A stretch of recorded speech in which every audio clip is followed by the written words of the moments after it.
Hello guys, स्वागत है आपका हमारे यूट्यूब चैनल स्टडी का डेली डोज में। अब हम अपने नंबर सिस्टम के सवालों पर आगे आते हैं। चलिए, नंबर सिस्टम में परफेक्ट नंबर में पूछा जाता है कभी कि परफेक्ट नंबर क्या होता है, या इसके साथ सवाल आ जाता है तो हम उसे कैसे करेंगे। देखिए, सबसे पहले हम समझते हैं कि परफेक्ट नंबर होता क्या है। मतलब पूर्णकालिक संख्या। परफेक्ट नंबर वह संख्या है जिनके सभी गुणनखंडों का योगफल जो होता है वो संख्या के बराबर होता है, तो उन्हें हम क्या कहते हैं, पूर्णकालिक संख्या या परफेक्ट नंबर। ठीक है, मतलब संख्या के गुणनखंडों का जो योगफल होगा वो संख्या के बराबर होगा। जैसे माना एक संख्या जो है वो 6 है, तो हमने इसके गुणनखंड करे 1, 2 और 3। अब हमने इन्हें ऐड करा 1 + 2 + 3 बराबर क्या आया, 6। मतलब जो गुणनखंडों का योगफल आया वो संख्या के बराबर आया, तो 6 हमारी एक परफेक्ट नंबर यानी पूर्णकालिक संख्या है। ठीक है, अब हम आते हैं अपनी दूसरी संख्या पर। एग्जाम्पल के तौर पर हमने 28 लिया, 28 के गुणनखंड करे 1, 2, 7,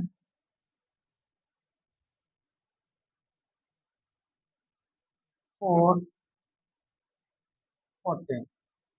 ठीक है, अब हम इसको ऐड करेंगे, देखेंगे 1 + 2 + 4 + 7 + 14। जब हम ऐड करेंगे तो ये आ जाएगा 28।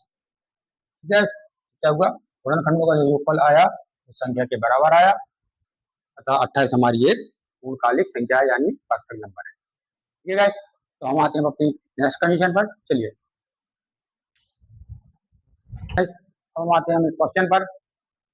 अभी हमने जो कंडीशन करी थी उसी पर आधारित एक सवाल है। क्या है, कौन सी संख्या पूर्णकालिक या परफेक्ट नंबर है। ये हमें ऑप्शन दिए गए हैं, तो हम इन्हें कैसे चेक करेंगे। देखिए, सबसे पहले हम 9 का चेक करेंगे।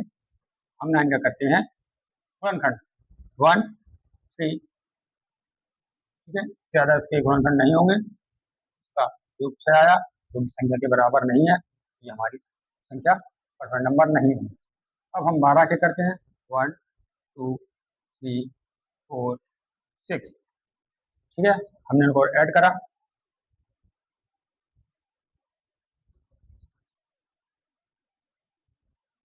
16। इसका योग 16 आ रहा है जो कि संख्या के बराबर नहीं है, तो ये भी हमारी एक परफेक्ट नंबर नहीं होगी। अब हम आते हैं 14 पर। हमने इनको ऐड करा, ऐड करने पर आंसर आया 10। ये भी एक परफेक्ट नंबर नहीं है। अब हम आते हैं नेक्स्ट कंडीशन पर।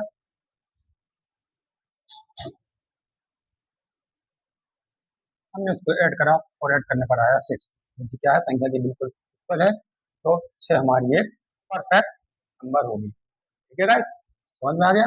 हम आते हैं अपने नेक्स्ट कंडीशन पर। तो ठीक है गाइस, हम आते हैं अपने नेक्स्ट क्वेश्चन पर। नेक्स्ट क्वेश्चन क्या है, 3 अभाज्य संख्याएं, इन पर आधारित कंडीशन हमें दी गई है। क्या, x + y + z = 100, x = y + 24। ठीक है, तो x y z के मान बताइए। एक्स वाई जेड कहाँ क्या है, अभाज्य संख्याएं हैं जिनके हमें मान फाइंड करने हैं। ठीक है, इसे फाइंड करने से पहले हमें एक कंडीशन पता होनी चाहिए। चलिए देखते हैं। तो ठीक है गाइस, कंडीशन देखते हैं। कंडीशन क्या है, यदि सम और सम संख्याओं को जोड़ा जाए तो उनका योग हमें सम प्राप्त होगा।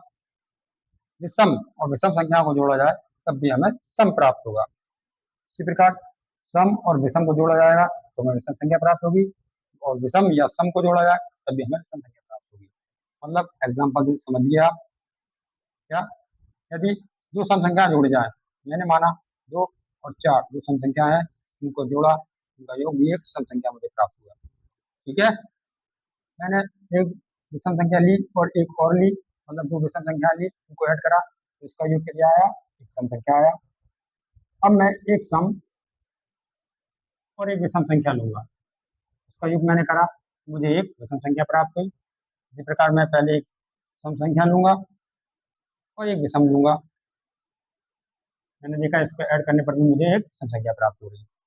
तो ये कंडीशन मैंने आपको क्यों बताई, ये आपको सवाल में अभी समझ में आने वाला है। देखिए, मुझे सवालों में दिया है x + y + z = 100,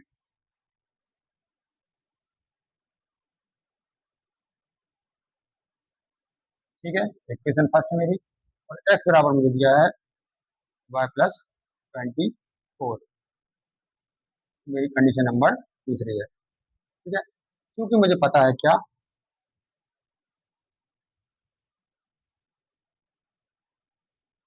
कि हम जानते हैं ज्यादातर अभाज्य संख्या जो है वो विषम ही होती हैं। ठीक है,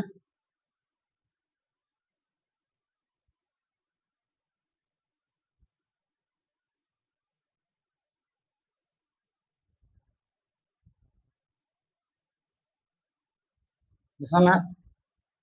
ठीक है, लेकिन सवाल में यहाँ संख्याओं का योग मुझे सम दिया है। ठीक है, अगर मैं दो सम संख्याओं को जोड़ता हूँ मुझे सम प्राप्त होती है, लेकिन मैं जानता हूँ कि ज्यादातर अभाज्य संख्याएं जो है वो क्या है, विषम है। तो अगर मैं दो विषम को जोड़ूंगा तो मुझे सम प्राप्त होगा, लेकिन तीसरी संख्या भी अगर विषम होगी तो जब मैं विषम और सम का योग करूंगा तो मुझे एक विषम संख्या प्राप्त होनी चाहिए। लेकिन यहाँ मुझे फिर भी सम संख्या प्राप्त हो रही है। इसका मतलब क्या है, ये सवाल में जो एक अभाज्य संख्या है वो क्या है, सम है। क्योंकि हम जानते हैं कि अभाज्य, एकमात्र अभाज्य संख्या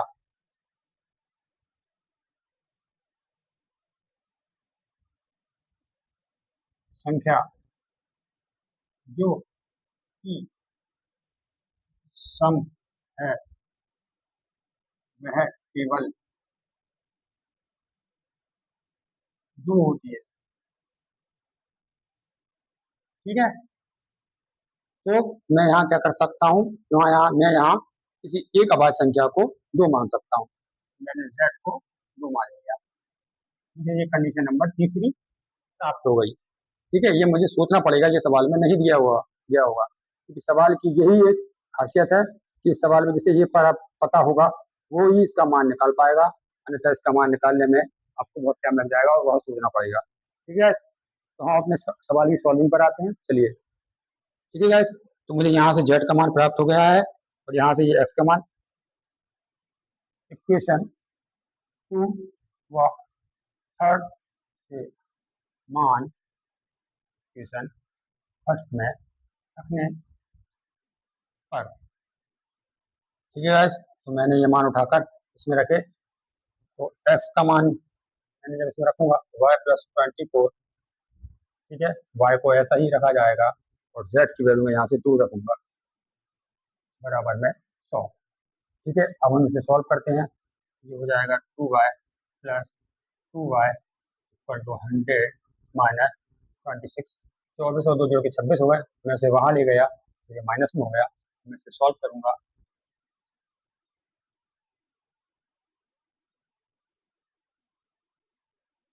y की वैल्यू 37 मुझे प्राप्त हो गई। ठीक है, z की वैल्यू हमने निकाल ली थी 2 है, y की मुझे प्राप्त हो गई। अब मैं y का मान इक्वेशन 2 में रखूंगा और y की वैल्यू फाइंड कर लूंगा, x की वैल्यू फाइंड कर लूंगा। x बराबर y+24, y की वैल्यू 37, 24, x की वैल्यू आ गई। ठीक है guys? इस प्रकार हमें x, y और z का मान प्राप्त हो गया। ठीक है, ये हमारे इस सवाल का सॉल्यूशन था। आप देख लीजिए अच्छे से, कहीं कोई दिक्कत लगे तो मुझे बताइएगा कमेंट में। ठीक है, अब हम चलते हैं अपने नेक्स्ट क्वेश्चन पर। तो ठीक है गाइस, हम आते हैं अपने नेक्स्ट क्वेश्चन पर। नेक्स्ट क्वेश्चन क्या है, ए स्क्वायर माइनस बी स्क्वायर बराबर 19, तो ए व बी का मान बताइए।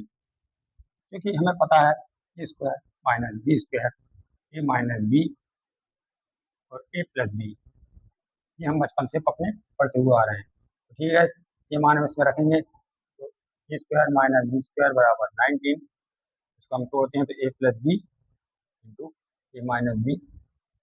मैं 19 को इंटू 1 करके लिख सकता हूँ। ठीक है, तो ए प्लस बी की वैल्यू हमें प्राप्त होगी, वो होगी 19, कि मैंने तुलना करी इनकी। ठीक है, ए प्लस बी की वैल्यू मुझे प्राप्त हुई 19 और ए माइनस बी की वैल्यू मुझे प्राप्त हुई 1। इक्वेशन 2 हो गई। मैंने इनको सॉल्व करा तो 2a बराबर यानी ए बराबर मुझे 10 प्राप्त हुआ। ठीक है गाइस, ए बराबर मुझे 10 प्राप्त हुआ, ए बराबर 10 प्राप्त हुआ। अब मैं ए की वैल्यू इक्वेशन फर्स्ट या सेकंड में किसी में भी रख सकता हूँ, मैंने 2 में रखी, समान मैंने उठा के इसमें रखा, ए माइनस बी बराबर 1, ए की वैल्यू 10 माइनस बी बराबर 1, बी बराबर मुझे 9 प्राप्त हुआ, यानी मेरी ए और बी की वैल्यू 10 और 9 मुझे प्राप्त हो गई, मेरे आंसर हुई। ठीक है, ठीक है, ये थे मेरे आज के कुछ इंपॉर्टेंट क्वेश्चन। ठीक है, नंबर सिस्टम के। अगर आपको मेरे ये सवाल अच्छे लगे हों तो प्लीज़ वीडियो को लाइक और शेयर करिए। ठीक है, सब्सक्राइब करिए हमारे चैनल को और बेल आइकन को भी दबाइए, जिससे आपको नई नई वीडियो मिलती रहेंगी और मैं आपको नंबर सिस्टम में और अच्छे अच्छे सवाल बताता रहूँगा। मिलते हैं नेक्स्ट वीडियो में। Okay, thank you.